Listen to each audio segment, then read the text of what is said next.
Hello everyone, welcome to Learn Junction as the B.Ed exams are near. So this video is going to be very helpful to you in preparing for the MCQs because in this video I am going to cover only the concepts which are necessary to solve the MCQs.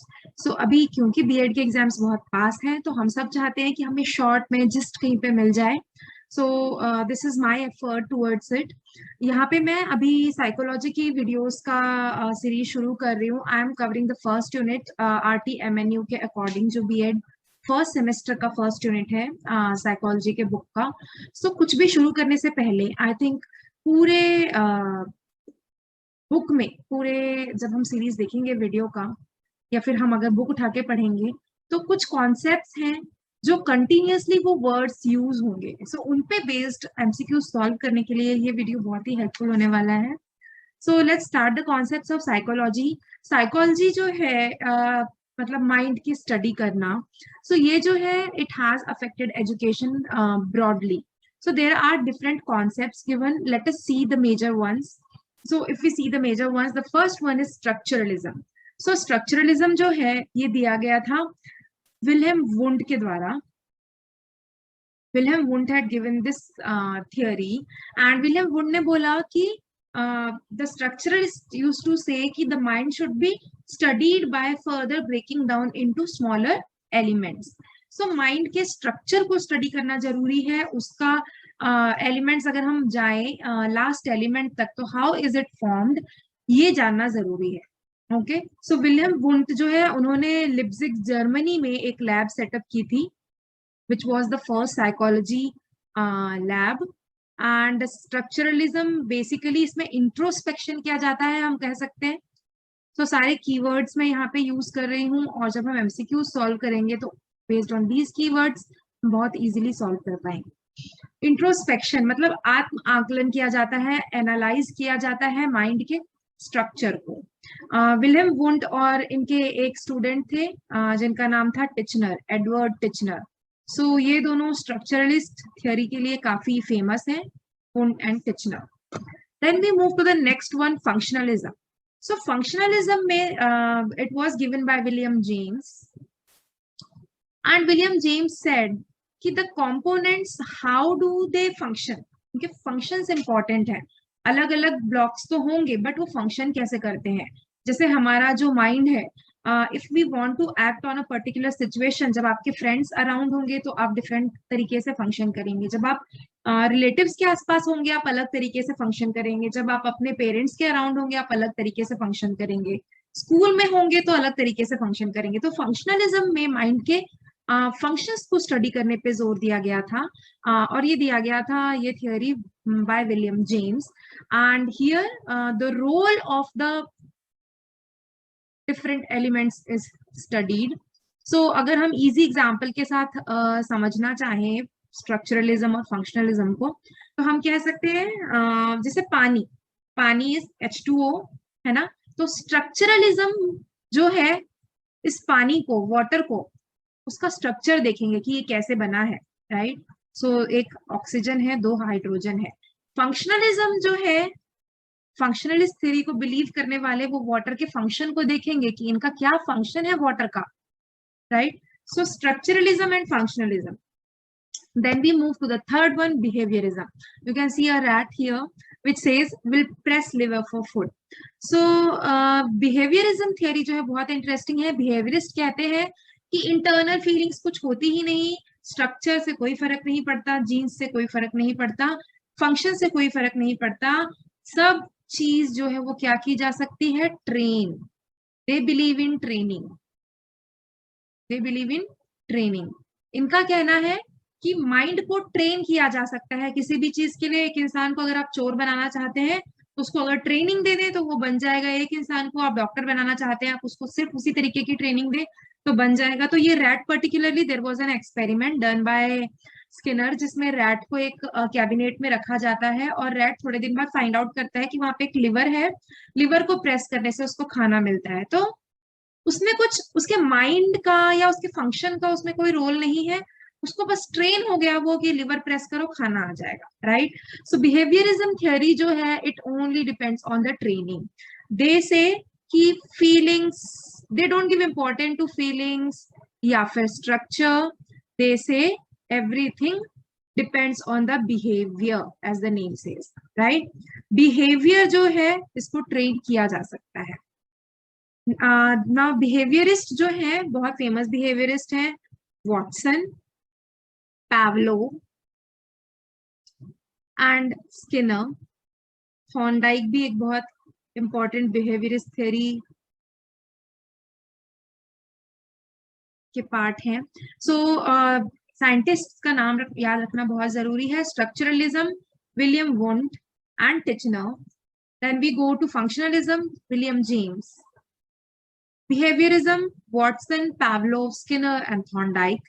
And now we come to psychoanalysis. So psychoanalysis जो है, it was given by Sigmund Freud. Sigmund Freud ने बोला था कि हमारे mind के 3 components हैं, क्या क्या? इद, ईगो एंड सुपर ईगो।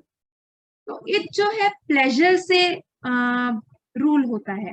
इद जो है, दीज आर अवर डिजायर्स, जो हमारी दिली इच्छाएं रहती है, प्लेजर जो सीख करते हैं हम लाइफ में, that is it, right? It is not real, it is not possible to bring it to reality always, so it is in your unconscious mind, okay? Then the second one is ego. So ego jo hai, ego is based on the principle of reality. इसीलिए आप ego का ये जो iceberg के structure में देखेंगे, most of the part कहाँ पे है? कॉन्शियस में, और थोड़ा सा प्री कॉन्शियस है, सबकॉन्शियस माइंड में। सो ईगो जो है वो मेंटेन करता है इद और सुपर ईगो को, उनके बीच में रिश्ता जोड़ के रखता है। ईगो जो है एक पर्सन की पर्सनालिटी को लाइक रियलिटी में रखता है, right.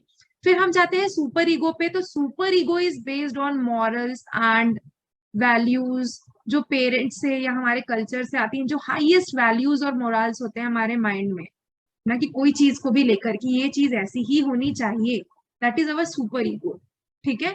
But again it is in your unconscious mind, क्योंकि ये वैल्यूज, ये मॉरल्स हमें मिले हैं, नॉट नेसेसरीली रियलिटी में आप उनको हमेशा यूज कर सकते हैं। इसीलिए आप देखेंगे सुपर ईगो का most of the part unconscious में है, थोड़ा प्री कॉन्शियस में है, और फिर थोड़ा सा कॉन्शियस में है।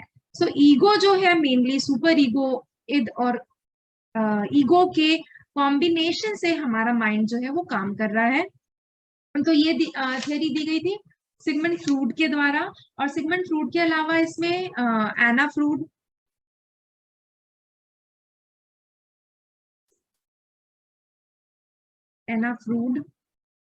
एरिक एरिक्सन,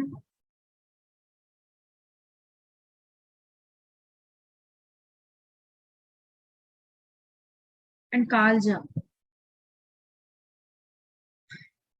सो ये जो साइंटिस्ट है ये भी साइको एनालिसिस की बात करते हैं। इसके बाद नेक्स्ट एनालिसिस आती है गेस्टाल्टिज्म। सो गेस्टाल्टिज्म स्ट्रक्चरलिज्म का बिल्कुल उल्टा है। अगर आप यहाँ पे देखेंगे, स्ट्रक्चरलिज्म कहता था कि कोई भी चीज के बेसिक एलिमेंट्स की हमको स्टडी करनी है। गेस्टाल्टिज्म कहता है कि जब भी कोई इंसान किसी चीज को देखता है तो उसको एज अ होल देखता है। गेस्टाल्टिज्म says whole is always greater than sum of the parts. So अलग अलग पार्ट्स की स्टडी करके फायदा नहीं है, क्योंकि अलग अलग पार्ट्स किस तरीके से जुड़े हैं वो हमें होल में दिख रहा है। अगर एक बच्चा या एक पर्सन ट्री को देख रहा है तो वो एज अ ट्री होल देखेगा, बाद में वो देखेगा कि उसका स्टेम कैसा है, लीव्स कैसी हैं, ब्रांचेस कैसी हैं। So gestaltism talks about whole or the complete thing. Okay, so it is completely opposite to the structuralism. So like this we are done with the basic concepts. अब ये concepts अगर आपके mind में clear हैं तो बहुत easily हम सारे MCQs solve कर सकते हैं। हम थोड़े से MCQs try करते हैं इस lecture में। मैं try करूंगी कि we solve more MCQs in the next lecture. So let's see. Finding the cause or purpose of our behaviors is an example of. So कारण पता करना हमारे बिहेवियर के लिए is an example of.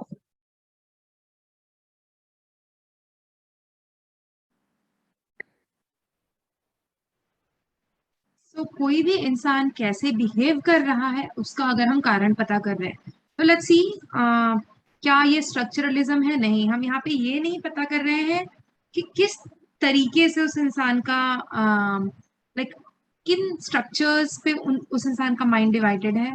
Functionalism, yes, क्योंकि हम यहाँ पे जानना चाहते हैं कि कैसे, how the behaviour is happening, right, what is the cause.